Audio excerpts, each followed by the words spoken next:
This is a chronicle of my personal experience exploring the underground car scenes of Japan.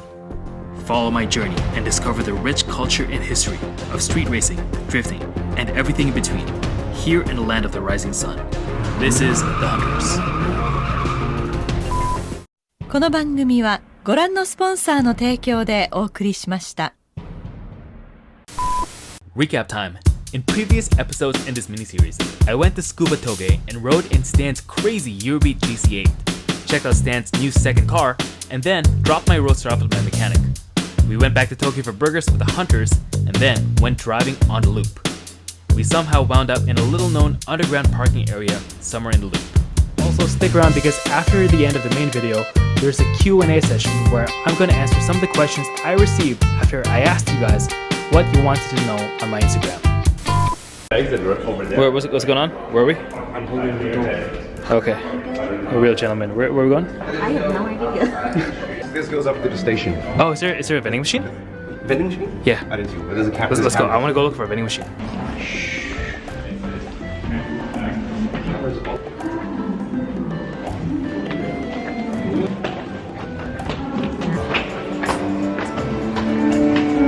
What the fuck? Where are we? Mexico? Oh, Family Mart. Dude, the mother load. All right, dude, I gotta tell you about like the best thing of Family Mart right now. It's this banana smoothie. You can check it out. It's so good. I hope we don't get locked in here. Dude, they have it. They have it. Yes. This is it. Bananas for life. Comment bananas if you watch the whole thing.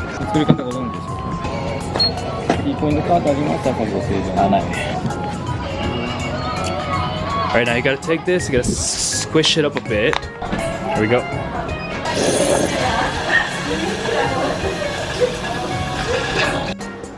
Which way were we? This way? Okay. Well, we went through there. Oh fuck. Can we even get back?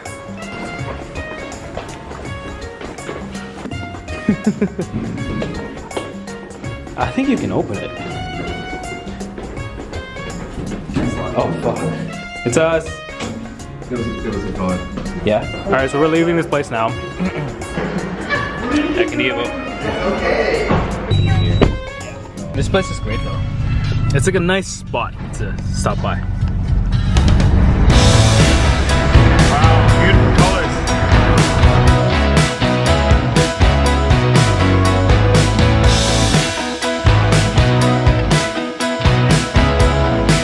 As we head back onto the loop, I can't help but think about how lucky we are to be out here in Japan, running the loop as foreigners, or as you would say in Japanese, GAIJIN.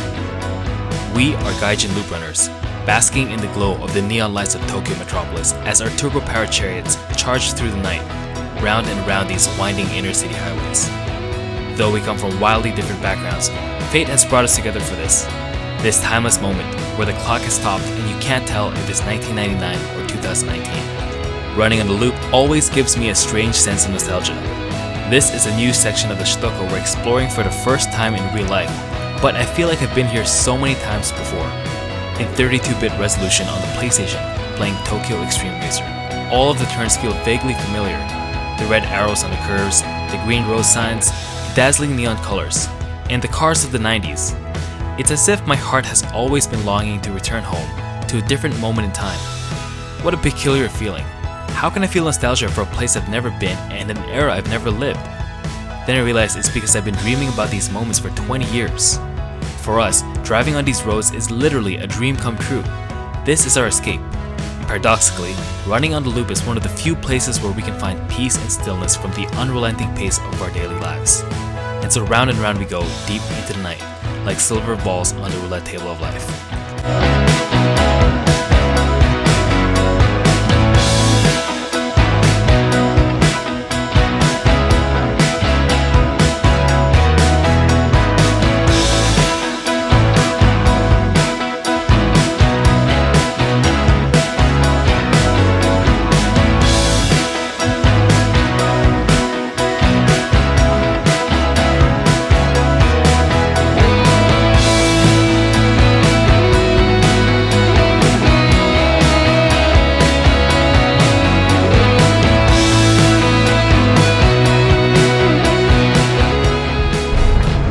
here at Hakasaki on a Sunday night. So my jacket off.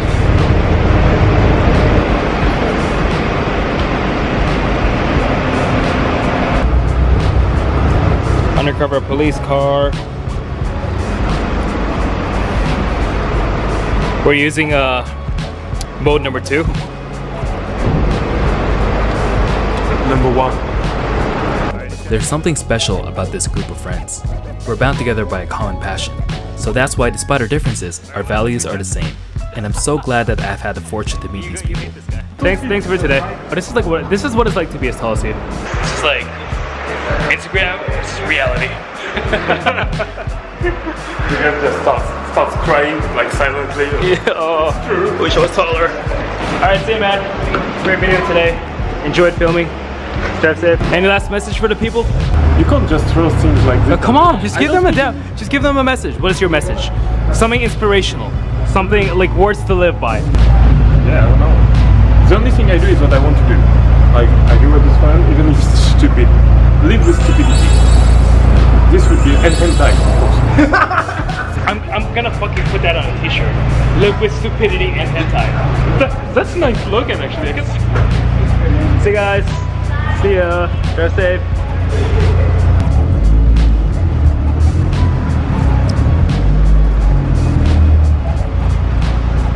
See ya. Peace. See ya.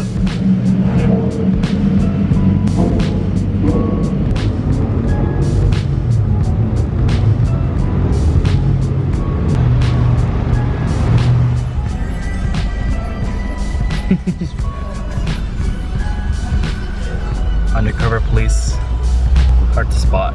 They look super stock.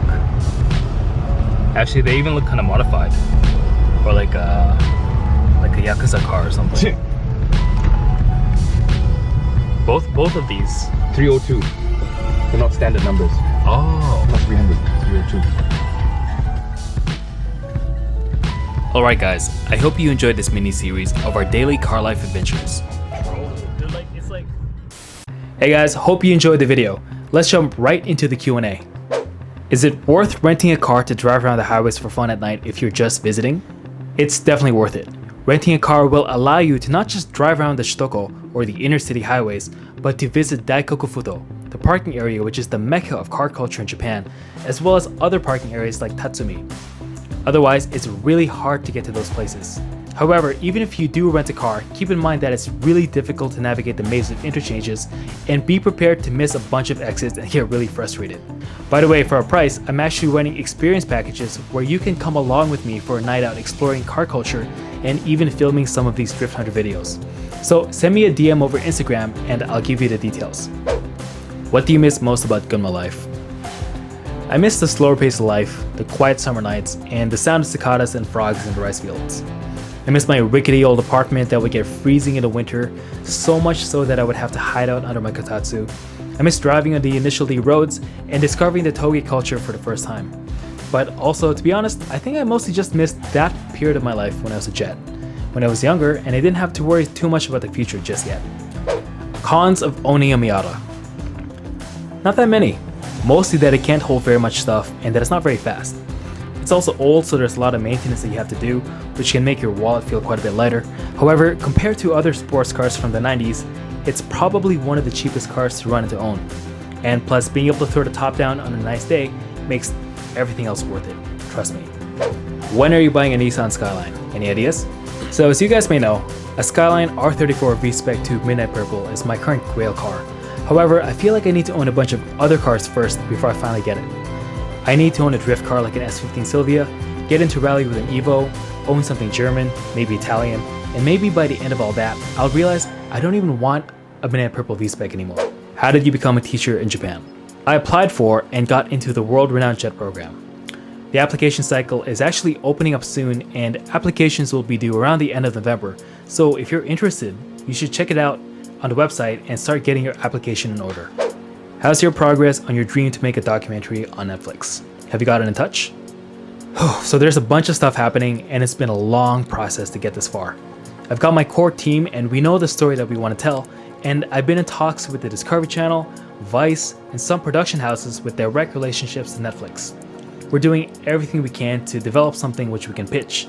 But honestly, a lot of studios don't see the potential that we see, even with some of my documentaries closing in on 2 million views. One of the things I'm considering is running a crowdfunding campaign to raise enough money to shoot the whole thing ourselves. And after that, just bringing the finished product to Netflix or something. So if you do it this way, instead of relying on funding first and having our vision compromised, we'll be able to make exactly what we want. So let me know in the comments below if you guys would support this. How are you and why would you sell the bug eye instead of the banana? So if you guys have been following me on Insta, you might know that I'm actually looking to sell my bug eye.